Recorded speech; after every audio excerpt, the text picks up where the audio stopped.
ప్రవక్త అయినటువంటి యెహెజ్కేలు ద్వారా ప్రభు మనతో మాట్లాడుతున్నటువంటి మాట, నరపుత్రుడా నీవు చక్కగా నిలవబడుము, నేను నీతో మాట్లాడేదను అని యెహెజ్కేలుకు తెలియజేసినటువంటి ప్రవచనం లేదా దేవుని యొక్క స్వరము యెహెజ్కేలుకి వినబడింది.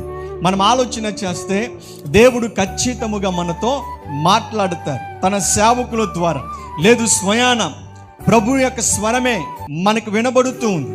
కలల ద్వారా, దర్శనాల ద్వారా అనేక సందర్భాలలో దేవుడు మనతో మాట్లాడతారు. అయితే మనము దేవుడు మనతో మాట్లాడాలి అని అంటే మనం ఏం చేయాలి?